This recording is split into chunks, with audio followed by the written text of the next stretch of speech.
Hello students, इस video में बात करेंगे इकोनॉमिक्स की एक छोटे से टॉपिक। चैप्टर नहीं है, पूरा एक टॉपिक है। एक्चुअली मेरे पास इसको लेकर 2-3 स्टूडेंट ने मैसेज किया जो क्लास के अंदर थे, तो मुझे लगा कि कहीं ना कहीं आप लोगों को भी इसमें समझ में आने में हो सकता है दिक्कत हो रही होगी, चीजों को बहुत याद करना पड़ रहा होगा, बट सिंपल तरीके से चार पॉइंट को हम लोग देखेंगे। पहला, राजस्व व्यय रेवेन्यू एक्सपेंडिचर। दूसरा, कैपिटल एक्सपेंडिचर पूंजीगत व्यय। तीसरा, रेवेन्यू रिसिप्ट राजस्व आय। और चौथा, कैपिटल रिसिप्ट, यानी कैपिटल रिसिप्ट का मतलब होता है पूंजीगत आय। तो ये 4 पॉइंट है, इसको अच्छे से समझ लीजिए।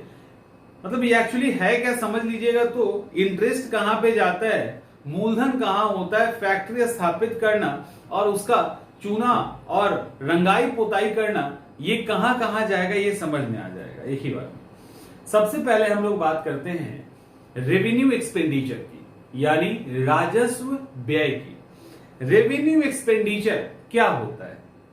रेवेन्यू एक्सपेंडिचर उस एक्सपेंडिचर को कहते हैं, सिंपल बोलचाल की भाषा में खत्म हो जाएगा, उस एक्सपेंडिचर को कहते हैं, उस व्यय को कहते हैं जब उसको करने के बाद किसी भी तरह का एसेट, यानी किसी भी तरह की ऐसी संपत्ति तैयार नहीं होती है, और दूसरा ना ही हमारे ऊपर जो जिम्मेवारी है वो कमती है। अब कहोगे कैसे? मान लो मैं स्टेट हूं, मैं राज्य हूं, चलो भारत की बात करते हैं, ठीक है।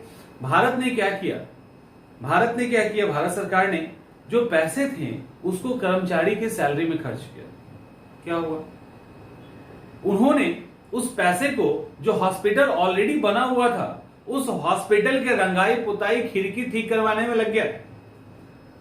जो फैक्ट्री थी उसको मेंटेन करने में उनका पैसा चला गया, और उनके पास वर्ल्ड बैंक का लोन है, उस लोन के इंटरेस्ट चुकाने में उन्होंने कुछ पैसे खर्च कर दिए। लोन का इंटरेस्ट चुकाना, कर्मचारियों को सैलरी देना, किसी भी ऑलरेडी तैयार जो पूंजीगत व्यय करके, यानी कैपिटल एक्सपेंडिचर करके हमने जो एसेट तैयार किया है उसको मेंटेन करना। तो इन सब से क्या हुआ, जिसको मेंटेन कर रहे हैं उसका कोई नया यूनिट तो बना नहीं, कोई नया एक्सटेंशन या नया निर्माण तो हुआ नहीं, उसी को हमने ठीक किया। तो उससे क्या, सैलरी दे रहे हैं कर्मचारी को, उससे क्या, और जो इंटरेस्ट मैंने दिया, क्या उससे जो वो मोटा पैसा मूलधन वाला है वो थोड़ा भी कम हुआ, लायबिलिटी कम हुआ? नहीं, वो उतना ही है, वो 1 लाख करोड़ ही है। हमने इंटरेस्ट में 2 करोड़ दे दिया, तो क्या वो 1 लाख करोड़ कमा? नहीं। तो इस तरह के एक्सपेंडिचर को राजस्व यानी रेवेन्यू एक्सपेंडिचर कहते हैं। और दूसरा, कैपिटल एक्सपेंडिचर क्या होगा, यानी पूंजीगत व्यय क्या होगी? वैसा एक्सपेंडिचर यानी वो खर्च राज्य का या सरकार का जिससे कोई नया एसेट तैयार होता है जो भविष्य में हमको कुछ फायदा दे। ठीक से समझिए, जिससे भविष्य में हमको कोई फायदा हो, और साथ ही साथ ये ऐसा भी एक्सपेंडिचर है जो आपके ऊपर कोई कर्ज है और कोई जिम्मेवारी है, वो भी कम होता है अगर आप करते हो। अब ये कैसे होगा? मान लीजिए आपका ऑलरेडी कोई हॉस्पिटल बना हुआ है, 500 बेड का है, आपने उसके बगल में 100 बेड का और तैयार करवा दिया, तो वो जो खर्चा वो कैपिटल एक्सपेंडिचर में चला गया। लेकिन वो जो 500 बेड के हॉस्पिटल का डेंटिंग पेंटिंग करवा के मरम्मत करवाई, वो रेवेन्यू में चला गया, क्योंकि आपने और 100 बेड तैयार किए, उससे आपको पैसे जनरेट होंगे। अब दूसरा, आपने पैसे जो आपका 1 लाख करोड़ रुपया वर्ल्ड बैंक से उधार था, उसमें से आपने 100 करोड़ रुपया उनको दिया कि इस 1 लाख में से आप चुका दो। यदि 100 करोड़ आपने दिया, चलो मान लेते हैं 1000 करोड़ रुपया आपने लिया था, उसमें 100 करोड़ आपने लौटा दिया, तो आपकी लायबिलिटी, आपके ऊपर जो जिम्मेवारी थी, जो उधार था, उसमें से 100 करोड़ खत्म हो गया, अब 900 करोड़ ही बचा है। तो यदि उसके लिए खर्च कर रहे हैं, यानी आपका जो मूलधन था वो कम हो गया, आपकी जो लोन देने की जिम्मेवारी थी वो अगर कम हो गई, उस पर आपने खर्च किया, तो वो कैपिटल हो गया, लेकिन उसी का इंटरेस्ट चुकाया तो रेवेन्यू हो गया। ठीक है। अब एक छोटा सा और अच्छा एग्जांपल सुनिए। भारत सरकार राज्य सरकार को सब्सिडी देती है, राइट? सब्सिडी देती है। इसी सब्सिडी का पैसा किसी के लिए रेवेन्यू एक्सपेंडिचर हो सकता है और किसी के लिए कैपिटल एक्सपेंडिचर हो सकता है। जैसे सब्सिडी का पैसा भारत सरकार ने बिहार सरकार को दिया, वैसे ही दे दिया, मान लो वैसे ही दे दिया। या चलो बिहार सरकार को नए स्कूल खोलने हैं, उसको लेकर भारत सरकार ने सब्सिडी दे दी, तो भारत सरकार ने जो सब्सिडी दी वो उनको लौट के नहीं आना, उससे उनको एक पैसा नहीं मिलना, कुछ नहीं। तो वही सब्सिडी भारत सरकार के लिए क्या हो गया? रेवेन्यू एक्सपेंडिचर हो गया। और इसी सब्सिडी से मिला हुआ पैसा बिहार सरकार स्कूल में, रोड बनाने में, फैक्ट्री बनाने में जब करेगी तो यही पैसा उनके लिए कैपिटल एक्सपेंडिचर हो गया। तो यही उनके लिए कैपिटल एक्सपेंडिचर हो गया। ठीक है, अंतर।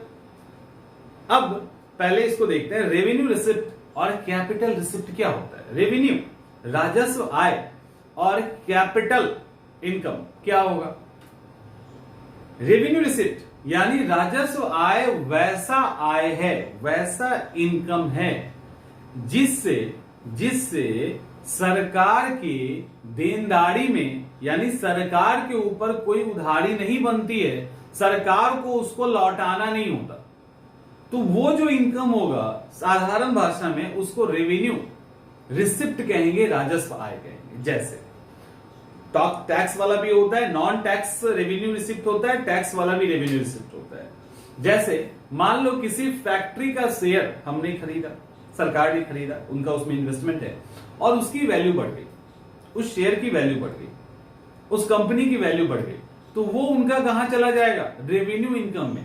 नॉन टैक्स वाले में, टैक्स वाले में हम जो direct tax, indirect tax, GST देते हैं, हम जो इनकम टैक्स देते हैं, तो क्या टैक्स देते हैं तो सरकार की कोई लायबिलिटी है कि इस टैक्स का 10% लौटाना है आज न कल, या इस पे कोई सूद देना है? तो इस तरह का जो इनकम होता है जिससे सरकार के ऊपर कोई देनदारी नहीं आती है, वो किसी भी तरह के लोन के अंदर नहीं दबती है, तो वो हो जाएगा रेवेन्यू। ठीक उसी तरह से जैसे भारत सरकार ने बिहार सरकार को पर्टिकुलर प्रोग्राम के लिए सब्सिडी दिया, तो सब्सिडी से जो पैसा मिला, उस सब्सिडी से जो, मान लो कि 100 करोड़ का प्रोजेक्ट है, 90 करोड़ सब्सिडी मिल गया, तो वो 90 करोड़ जो है ना, वो रेवेन्यू रिसिप्ट के अंदर आ जाएगा, क्योंकि वो उनको लौटाना नहीं, उनके लायबिलिटी के अंदर नहीं आया। दूसरा कैपिटल रिसिप्ट क्या होता है? कैपिटल रिसिप्ट क्या होता है? पूंजीगत आय तब होता है जब कहीं ना कहीं आपका जो एसेट है उसका कहीं ना कहीं नुकसान हो रहा होता है। जैसे मान लो आपने किसी को उधार दिया, और एक तो वो होता है, और आपकी जो लेनदारी है, यानी आपने किसी को कुछ पैसे दिए हैं, उसमें कमी आ जाएगी। जैसे आपने किसी को 500 रुपए अपने दोस्त को उधार दिया, उस 500 का इंटरेस्ट 5 रुपया अगर आपको मिला, तब तो वो रेवेन्यू रिसिप्ट में चला जाएगा। समझे इसको? 500 रुपए किसी को आपने उधार दिए, उसका इंटरेस्ट बनता है 5 रुपया 10 रुपया। वो इंटरेस्ट अगर किसी ने चुका दिया तो वो किस में चला गया? वो रेवेन्यू रिसिप्ट में, यानी राजस्व आय में। क्योंकि उससे क्या हुआ, आपकी जो लेनदारी थी, आपको जो उससे पैसे लेने थे, आपका जो मूलधन था उसमें कोई कमी नहीं आया। ये 5 रुपए लेके आप खा पका गए, कोई फर्क नहीं पड़ता, लौटाना नहीं है। लेकिन उसी 500 में 100 रुपए आपको उसने दे दिए। 100 रुपए अगर आपने दे दिए और आपने 100 रुपए ले लिया उस 500 के अंदर, तो आपके पास अब टोटल कितना बचा? 400 रुपया। यानी उसमें जब 100 रुपए आपको मिला तो ये कैपिटल रिसिप्ट है, पूंजीगत आय है।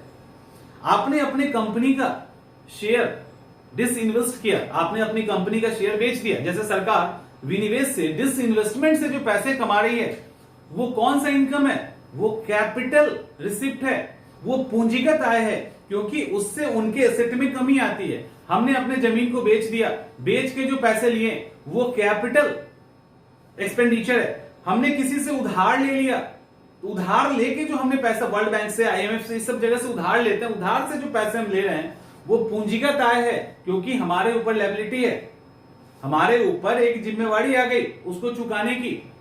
ठीक है, तो इस तरह की चीजों को हम कैपिटल रिसिप्ट कहते हैं। तो किसी से लोन लेना, अपनी फैक्ट्री को बेच देना, डिसइन्वेस्टमेंट करना। तो इस तरह से अगर हमारा एसेट कम होता है या हमारे जो जिस इनकम से हमारे ऊपर लायबिलिटी बढ़ती है, हमारे ऊपर उधारी बढ़ती है, तो उसको हम लोग कहते हैं पूंजीगत आय। तो इतना ही छोटा सा कॉन्सेप्ट है capital receipt, revenue receipt, capital expenditure, revenue expenditure. समझ में आ गया होगा? आई थिंक अब भी नहीं आया। अब एक छोटा सा एग्जाम्पल ऐसा, जैसे मान लो मैं हूं अपने फैमिली का हेड, 2 बच्चे भी हैं मेरे। अब आप सोचिए कि मैं भारत सरकार हूं और मान लो कोई बिहार सरकार, उत्तर प्रदेश सरकार, इस तरह से स्टेट है, और ये स्टेट, ये जो सेंटर है, जब कोई पैसा किसी को देती है, मान लो बिहार सरकार को देते हैं, तो बिहार सरकार उस पैसे का क्या यूज करती है, तो और ये जो केंद्र सरकार उसको पैसे दे रही है वो किस फॉर्म में दे रही है। वो अगर उधार दे रही है तो बिहार सरकार के लिए वो कैपिटल रिसिप्ट हुआ, और भारत सरकार के लिए वही कैपिटल एक्सपेंडिचर हो गया। लेकिन वही भारत सरकार अगर सब्सिडी के रूप में बिहार सरकार को पैसे दे रही है, तो भारत सरकार का वो खर्चा रेवेन्यू एक्सपेंडिचर है, और सब्सिडी के रूप में जो बिहार सरकार पैसे ले रही है वो उसका रेवेन्यू रिसिप्ट है, राजस्व आय है, जिसके ऊपर उनको अठन्नी खर्च नहीं करना है। तो ये एक छोटा सा कॉन्सेप्ट था। इसके बाद ये जहां आपका लग जाएगा ना, यही नियम है, ये जहां लग गया उसी में उस कैटेगरी को डाल दीजिएगा, ठीक है। और बस यही है, और इसी को कंफ्यूजन होने के कारण याद करना पड़ता है, इंटरेस्ट किस में जाएगा, मूलधन किस में जाएगा, डिसइन्वेस्टमेंट किस में जाएगा, इन्वेस्टमेंट। अच्छा, इन्वेस्टमेंट क्या होगा, इसी पे बताइए कि जो इन्वेस्टमेंट है वो किस खर्च के अंदर आएगा। ये सवाल है, इन्वेस्टमेंट किस खर्च के अंदर आएगा। तो होपफुली कि समझ गए होंगे। तब भी दिक्कत है तो बताइएगा, एक और वीडियो जाएगी इसी